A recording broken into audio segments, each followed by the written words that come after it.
So I start with Antonio's refusal, or even sort of blind spot about Bassiano's debt and Antonio's sort of unwillingness to offer to pay that debt, even though he said, or to forgive that debt, even though he says, "I'll do anything for you," because again, it, Antonio is in some ways for Shakespeare the figure here in this play of the pure Christian giver.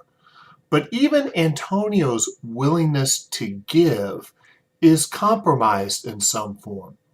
I think he hangs on to that debt or that with Bassanio because their relationship, like all relationships, isn't perfect yet, right? Antonio wants Bassiano to just be able to ask him, just to say what you want and I will give it. He wants their communication to not even have to involve words. He wants them to be that close. But they're not that close. They're not one. And it's quite clear that, again, Antonio's feelings for Bassiano are stronger than Bassiano's feelings for Antonio. But Bassiano wants to go off and wed Portia, and actually, even though he wants her money, he actually even seems to sort of fall in love with her, and so there's that flaw or gap in the relationship. So what I want you to consider is Antonio doesn't even consider forgiving the debt because he knows that debt is going to keep Bassanio in his life a little bit.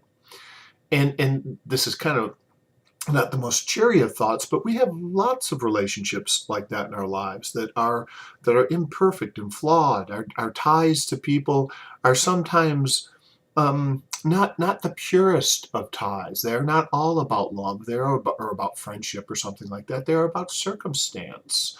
They're about certain economizing or exchanges, things that we provide one another.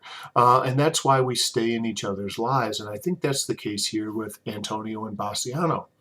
Shakespeare almost immediately gives us another example of a compromised Christian gift when he introduces us to the next major character in the play. There are three major characters in this play: Antonio, Shylock, of course, and then Portia, one of Shakespeare's most marvelous creations in terms of a female character. Portia is, of course, trapped by her father's, what's called her father's will. And again, Shakespeare, who loves these comparison and contrast, starts Act 1, Scene 2 by Portia saying, "By my truth, Nerissa, my little body is aweary of this great world." In short, she suffers from the same melancholy that Antonio starts the play with. That's how Antonio begins the play in Act 1, Scene 1. So Shakespeare is again drawing this clear comparison and contrast between these two figures, at least in Bassiano's life. Nerissa, her maidservant, though, quickly makes fun of her, says, "Oh yeah, you got a lot to be melancholy about. You're living out here in Belmont, this fictional land, which is perfect, very different from the real world of Venice, and you've got everything provided for you. You're rich beyond words, living in this fairy tale land." But Portia says, "No, I don't have everything. My will is not my own. Oh, me, the word choose," lines 22, Act 1, Scene 2, lines 22. "I may neither choose who I would not refuse, who I dislike. So is the will of a living daughter curbed by the will of a dead father. Is it not hard, Nerissa, that I cannot choose one nor refuse none?"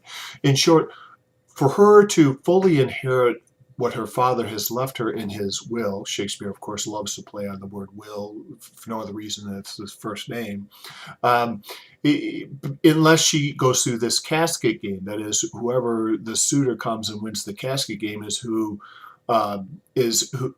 Portia must marry. So she feels trapped, and she says her will, that is her ability to satisfy her own desires, is not her own. Is not her own. What I want you to reflect on here is her father's will. What is a will? A will is a charitable deed or gift. It's where we give in our last moments, when theoretically or theologically it used to be, our gifts should not be compromised at all. We can't possibly expect anything back when we draft our last will and testament. We're not going to be around to experience any reciprocity. But of course, last will and testaments too were and are always infused with a bit of economizing. People left things in their will in order to purchase a way into heaven. Here, Portia's father, in his will, does not give her everything absolutely. He gives her with some strings attached, right?